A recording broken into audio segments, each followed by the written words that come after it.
좋으신 주님의 은혜와 평안이 여러분에게 임하시기를 먼저 빕니다. 우리는 지금 계속해서 하나님이 주시는 온 몸을 덮는 갑옷, 하나님의 전신갑주 이 대한 말씀으로 은혜를 나누고 있습니다. 하나님이 우리에게 입혀주시는 전신갑주는 6가지였죠. 첫 번째는 허리입니다. 진리의 허리띠. 두 번째는 지난주에 살펴봤던 정의의 가슴. 그리고 오늘 살펴보게 될 세 번째, 평화의 복음을 전하는 신발. 그리고 믿음의 방패를 왼손에 꼭 붙들고 머리에는 구원의 투구를 쓰고 마지막 남은 오른손에는 성령의 말씀의 검을 붙들어라. 이게 하나님 주시는 전신갑주거든요. 지난주 우리는 정의의 가슴막이 의의 흉배 또는 의의 호심경이라고 부르는 이 가슴막 이야기를 함께 나눴었죠. 심장을 보호하는 장비가 가슴막입니다. 심장은 우리의 마음과 생각이죠. 여러분들은 그래서 무엇보다 마음을 잘 지켜낼 수 있습니다. 마음과 생각을 잘 지킬 수 있는 우리들이 되어야 될 텐데 그 가슴막의 이름은 정의라고 하는 이름이 붙어 있었죠. 의의 가슴. 이건 조금 어렵다 그랬습니다. 의 그러면 여러분들은 먼저 질문해야 됩니다. 나는 하나님 앞에서 의로운가? 이 질문에 나는 하나님 앞에서 의롭습니다. 대답하실 수 있는 분은 한 분도 안 계시죠. 의인은 없나니 하나도 없다고 하는 말씀 우리가 기억하니까요. 그런데 놀랍고 감사한 일은 그러한 우리들을 하나님께서는 의롭다고 여겨주신다고 말씀해 주셨습니다.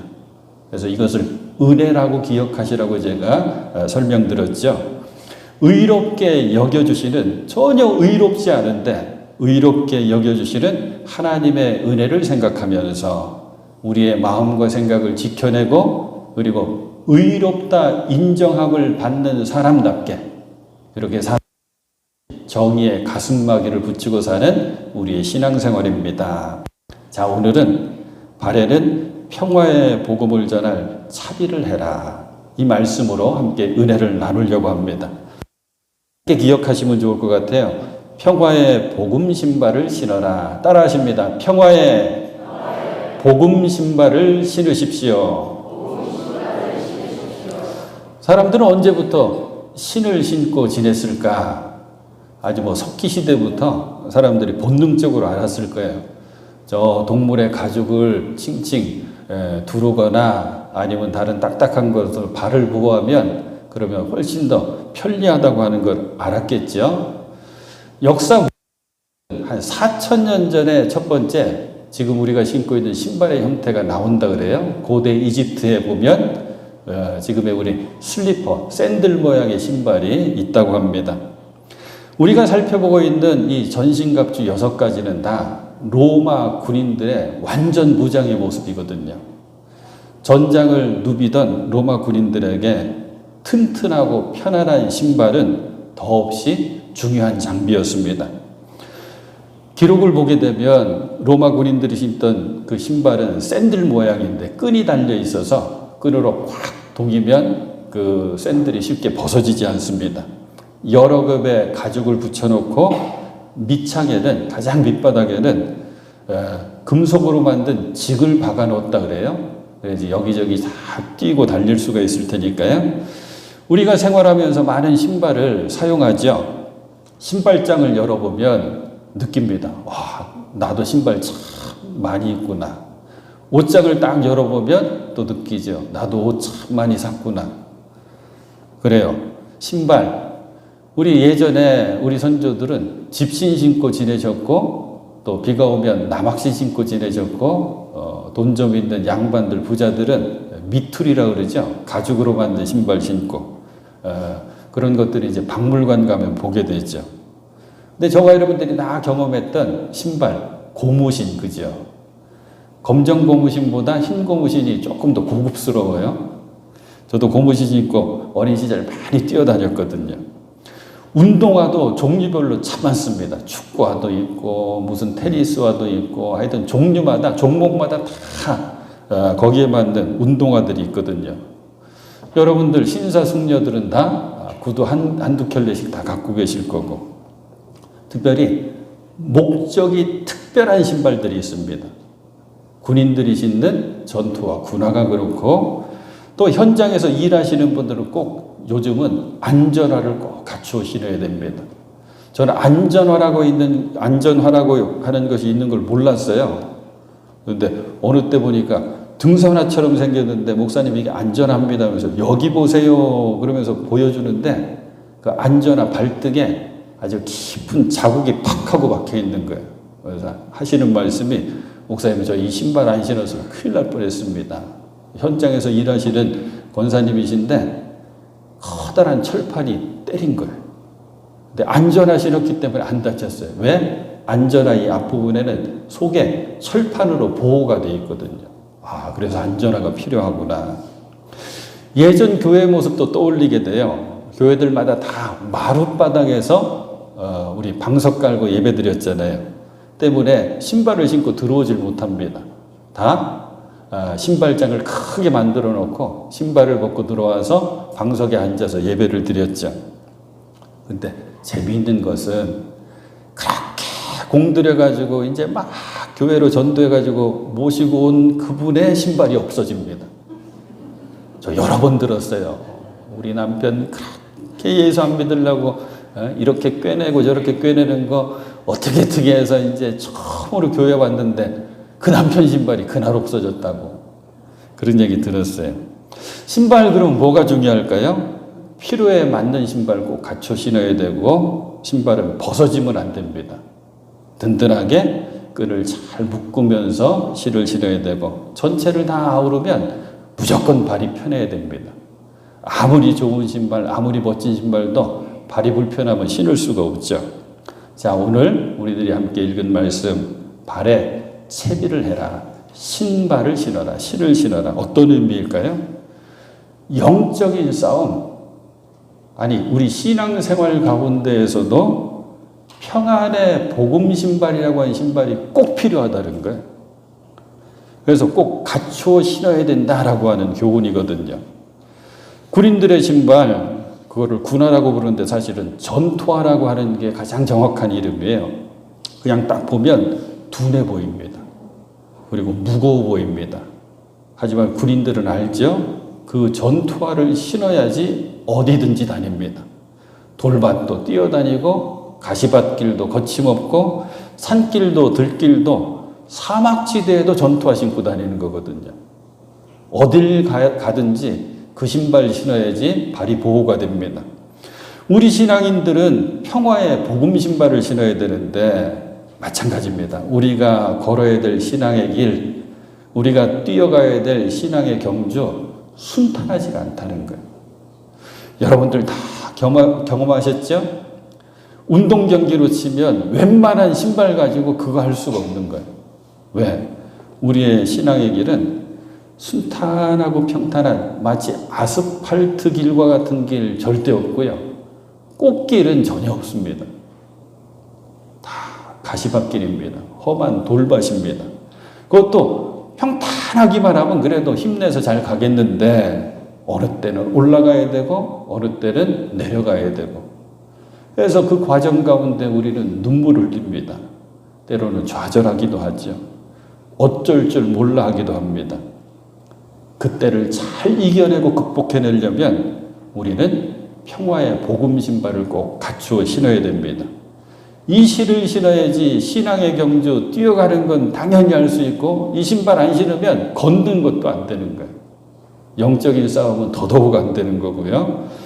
우리의 이 갖춰야 될 신앙의 신발, 이름이 재밌죠? 평화의 복음. 평화의 복음 신발이에요. 그런데 여기에 어려운 용어가 나와 있습니다. 복음. 복음이 뭘까? 이 복음 두 글자 생각하면, 제가 잘 아는 목사님인데 이 목사님은 후배 목사님 만나면 식사할 때 꼭 이 질문은 빼놓지 않고 하시더라고요. 아무개 목사님, 복음이 뭡니까? 하고 물어봐요. 제가 몇 번 들었거든요. 그만큼 목사님의 신앙에서 이 복음이 뭔지 안다고 하는 것이 중요하다고 하는 그런 이야기겠죠. 근데 생각해 보면 교회만큼 복음이라고 하는 말 많이 쓰는 곳 없죠. 아니, 교회에서만 쓰이죠. 많이 듣고 많이 하는 말인데 복음이 뭔지 설명하려면 좀 막막합니다. 자, 복음을 제가 간단히 정리해 드릴게요.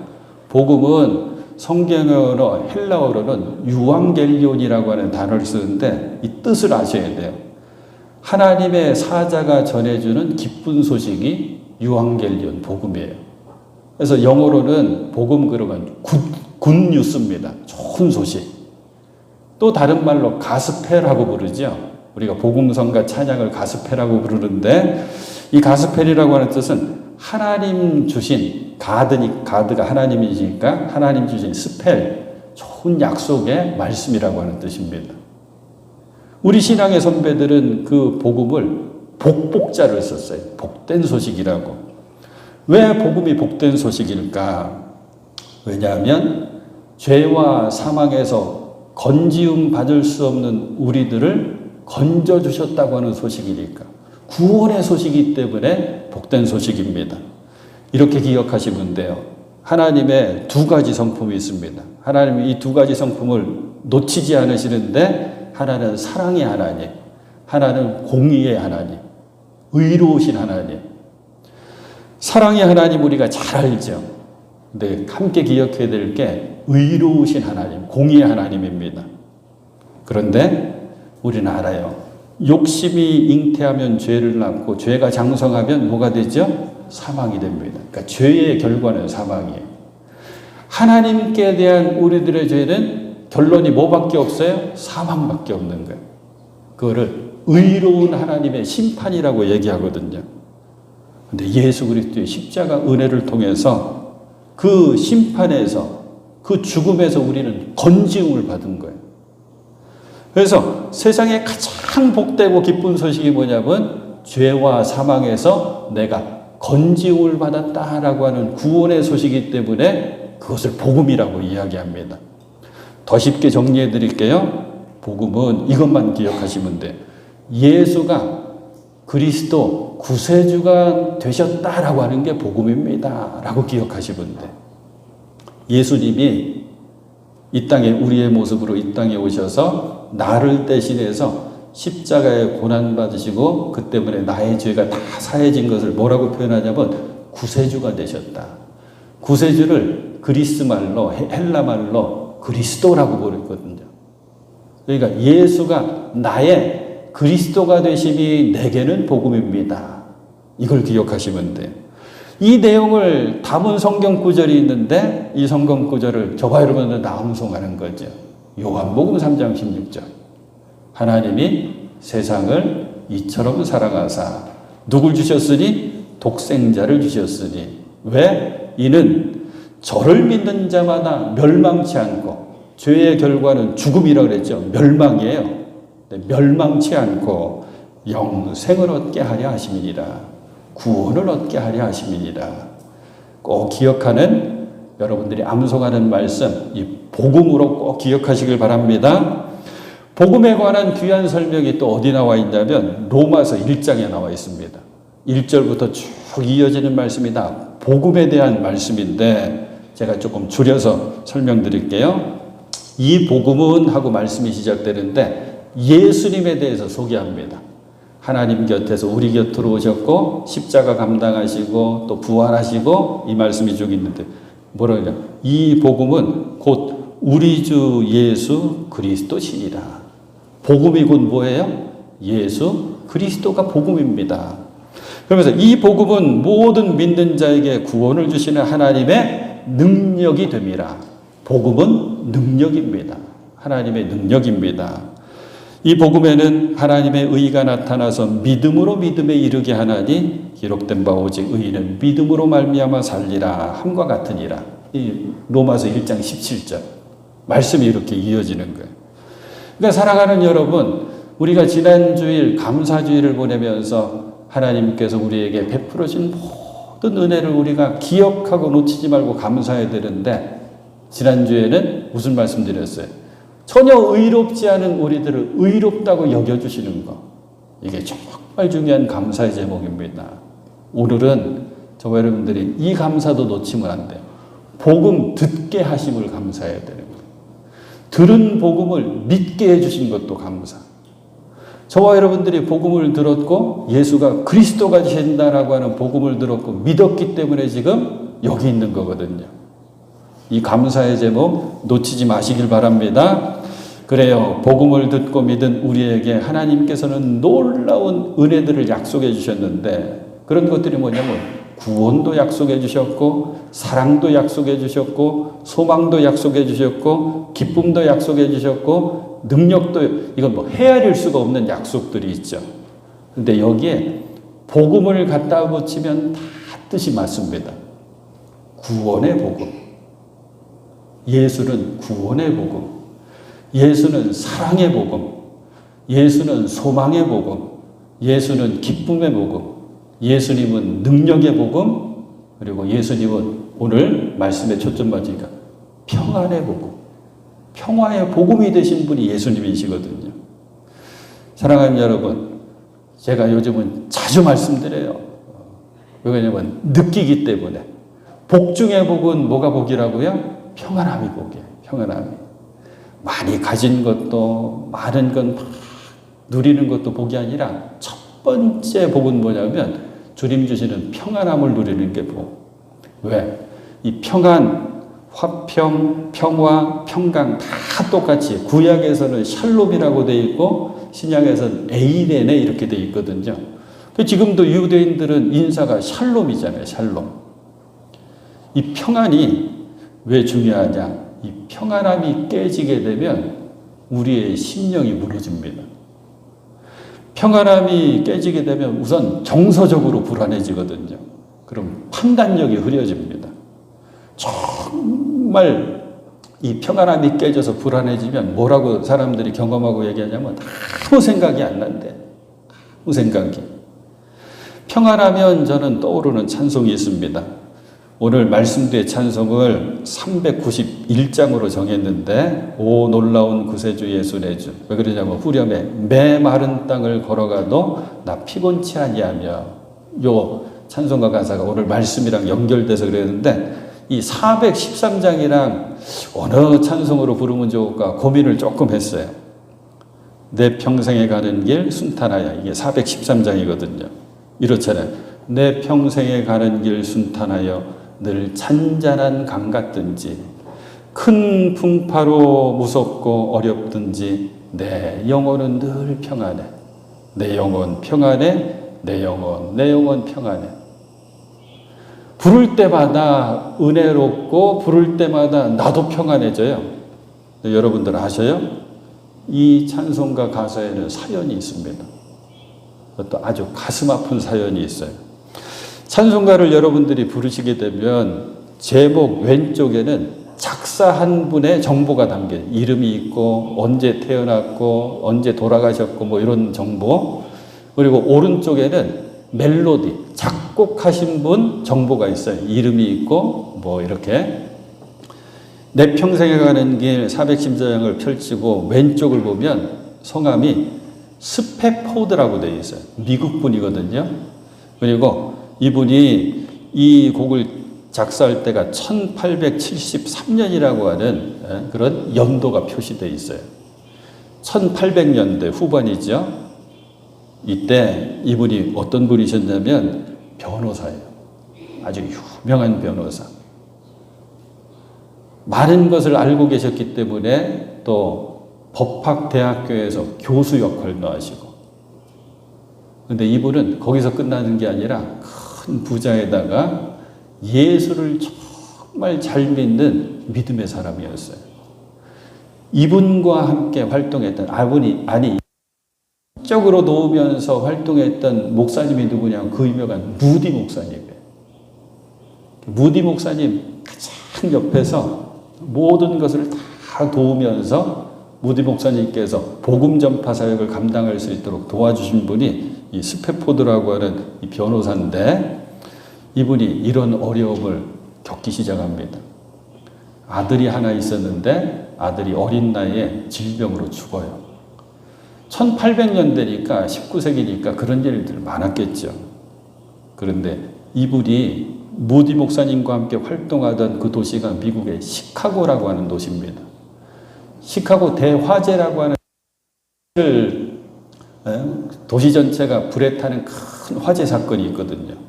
이때 이분이 그동안 일구었던 재산이 다 날아갑니다. 재산을 잃고 또 그전에는 아들 잃고 그러니까 정서적으로 몹시 약해져가지고 힘들어할 때 주치의가 조언을 변호사님 그러지 말고 부인과 함께 가족들이 유럽으로 가서 조금 지내면서 기력을 회복하고 다시 돌아왔으면 좋겠습니다. 조언을 주는 거예요. 대서양을 건너가면 유럽이 되니까 그래서 그게 좋겠다 생각하고 배표를 구해서 좋은 여객선 배표를 삽니다. 그리고 가족들과 함께 출발하려고 하는데 마침 이분에게는 급한 일이 생겼어요. 나중에 여러분들이 요 413장 찬송가 내용 아니면 배경하고 검색하시면 이 얘기가 다 나오거든요. 무디 목사님 도왔다 그랬잖아요. 그러니까 자기 재산만 다 이 대화재로 탄 게 아니라 무디 목사님과 함께 했던 교회 그리고 여러 기관들 있었던 건물도 탄 거예요. 이쪽에 무슨 해결날 일이 생겨서 피치 못하게 이 스패포드 변호사만 남고 아내와 4명의 딸이 그 배를 타고 먼저 출발합니다. 한 일주일쯤 대서양을 지날 때 다른 영국 배와 부딪혀가지고 이 아내와 4명의 딸이 타고 있던 그 배가 그만 침몰되고 맙니다. 아내는 후사일생으로 살았어요. 기절하고 물 위에 떠 있었는데 누군가 건져줬어요. 딸이 4명이라 그랬죠. 얼마나 이뻤을 것이고 얼마나 어렸을 거겠. 4명이 다 그저에서 수장이 됩니다. 이제 사고가 났다고 하는 소식이 미국으로 전해졌겠죠. 지금은 여러 가지 방법이 그때는 방법이 없어요. 소식이 전해져 와야 됩니다.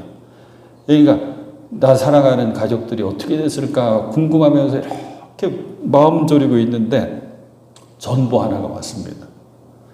영국으로 넘어간 아내가 남편 스패포드한테 한 줄 전보를 보냅니다. 나 혼자 생존했습니다. 마음을 추스리고 그리고 사람들과 함께 또 배를 마련해가지고 가족들도 장례를 치르려면 또 이 문제를 해결하려면 또 가야 되겠죠. 똑같은 경로 대서양을 또 이 스패포드가 지나갑니다. 스패포드 변호사가 워낙 유명 인사였거든요. 선장님이 불렀습니다. 변호사님 오십시오.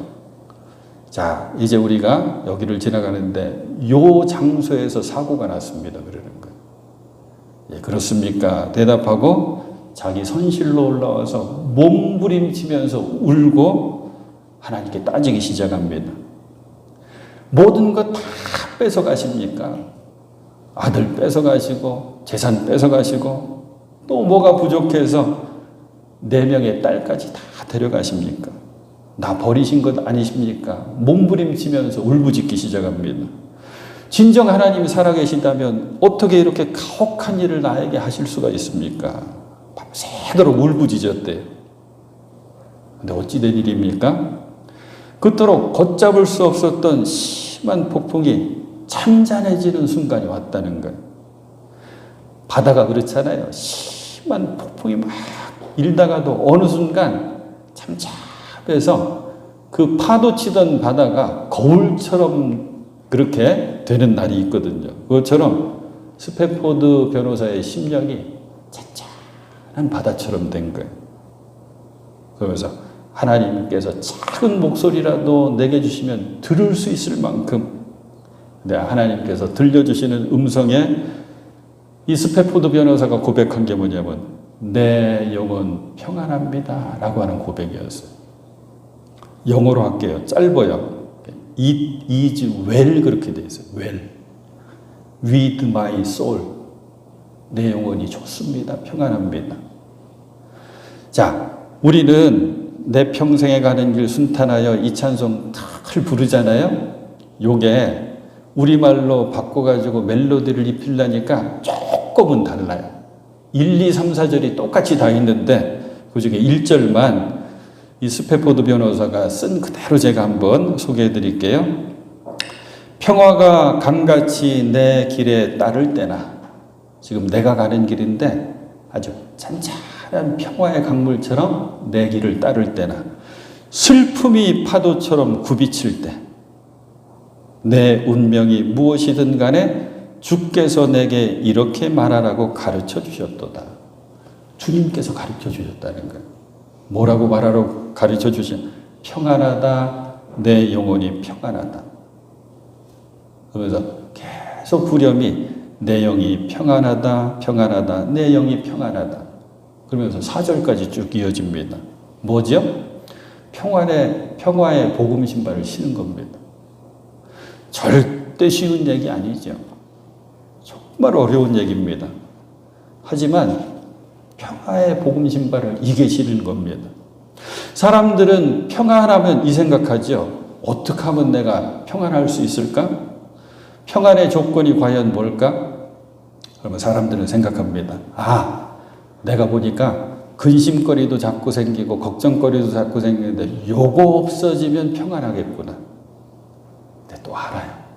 어떤 인생이든지 근심거리 그리고 걱정거리 없어지지 않습니다.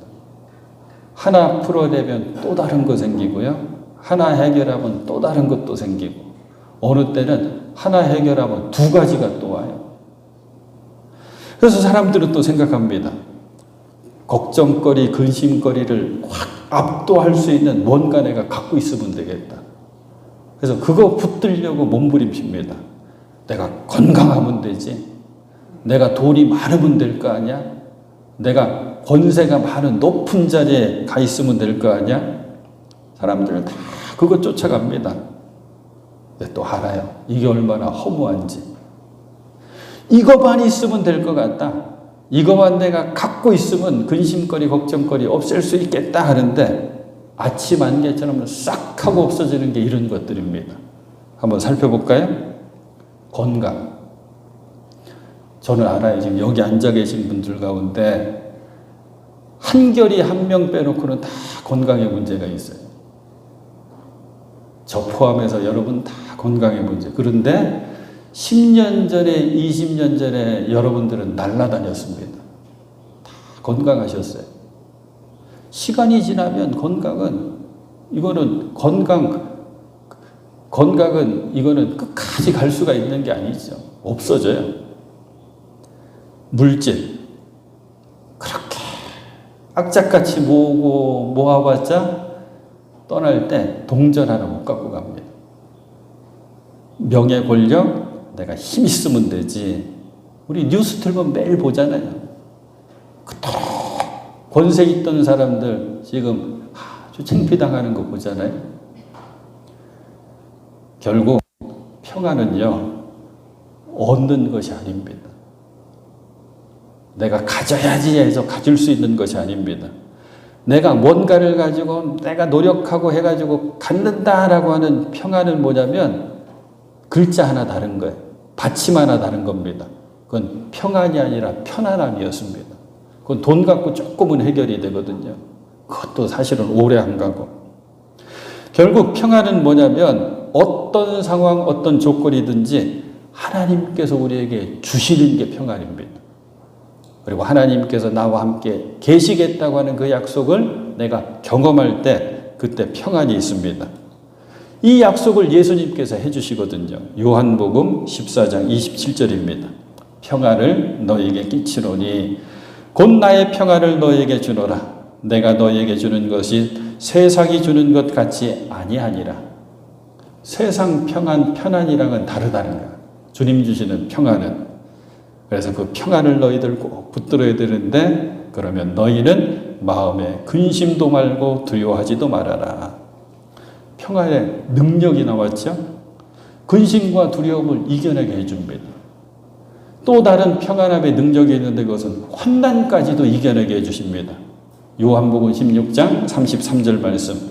이것을 너희에게 이름은, 너희에게 제자들에게 지금 알려주시는 이게 뭐냐면, 나 하나님 곁에서 있다가 너희들 곁으로 왔다.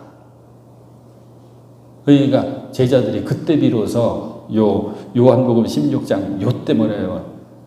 주님, 이제 우리들이 믿습니다 라고 고백을 해요. 그 뒤에 예수님께서 십자가 얘기를 하시는 거예요. 내가 떠난다 이 얘기를 하시거든요. 이런 것들을 너에게 알려주면 이름은 너희로 내 안에서 평안을 누리게 하려 함이라. 누구 안에서요? 예수님 안에서 평안을 누리게 하려 함이라. 세상에선 너희가 환난을 당하나 담대하라. 내가 세상을 이기었노라 하시니라. 환난을 이겨내는 능력이 평안의 능력입니다. 자, 그러면 말씀 정리해 볼게요. 이 평안의 복음 신발 우리가 반드시 신어야 될 텐데 어떻게 하면 잘 갖추어 신을 수가 있을까요? 오늘 말씀 결론도 똑같네요. 기도와 말씀이에요. 기도와 말씀. 로마서 8장 6절의 말씀 기억하십시오. 육신의 생각은 사망이요 영의 생각은 생명과 평안이니라. 그러니까 우리는 육신의 생각과 영의 생각 사이에 있는 거예요. 그런데 육신의 생각을 떨쳐버리고 영의 생각을 꼭 붙드셨던 예수님의 모습인데 그게 바로 겟세마네 기도 예수님. 뭐라고 기도하셨어요? 내 뜻대로 마옵시고 아버지의 뜻대로 하옵소서. 내 뜻대로 육신의 생각, 아버지의 뜻대로 영의 생각. 그 영의 생각을 기도 가운데 깨달아 알고 붙들 때 뭐라 그랬어요? 생명과 평안이니라. 말씀도 중요해요. 말씀. 평안을 꼭 붙들고 이 평화의 복음 신발을 신으려면 말씀이에요. 말씀. 시편 119편 165절 말씀. 성경 구절 많은 게 이 시편 119편이잖아요. 다 하나님의 말씀, 여호와 말씀에 초점 맞춰져 있는 시편인데 오늘 설교 준비하다가 이 성경 구절 찾고 가장 제가 은혜 받았어요. 제가 소개해 드릴게요. 시편 119편 165절 말씀. 주의 법을 사랑하는 사람에게는, 주의 법이 말씀이죠. 말씀을 사랑하는 사람에게는 언제나 평안이 깃들고 언제나 평안이 깃들고 그 뒤에 더 은혜로워요. 그들에게는 아무런 장애물이 없습니다.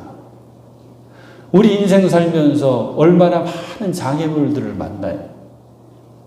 그 장애물들을 딛고 넘어가려면, 뛰어넘어가려면 좋은 신발 필요하잖아요. 그게 바로 평화의 복음 신발인 거죠. 사랑하는 여러분, 이 신발을 꼭 신으시는 여러분 되실 수 있기를 축복합니다. 말씀 이제 정말 마무리할게요. 신을 신으십시오. 이게 오늘 설교 내내 하는 말이죠. 그러니까 자꾸 설교 준비하면서 동요가 하나 떠올라요. 새 신을 신고 뛰어보자 펄쩍. 뭐가 닿는지 아세요? 머리가 하늘까지 닿겠네. 이 보니까 2절도 있더라고요. 새 신을 신고 달려보자 휙휙. 단숨에 높은 산도 넘겠네. 사랑하는 여러분, 평화의 복음 신발을 꼭 갖추어 신으시는데 운동회 때 달리기 하다가 1등으로 뛰다가 신발 벗어지면 꼴찌예요. 그거만큼 슬픈 일 없어요. 끝까지 복음의 신발을 잘 갖추어 신고 복음을 그리고 평화의 복음까지 전할 수 있는 여러분들 꼭 되실 수 있기를 우리 주님의 이름으로 축원해 드립니다.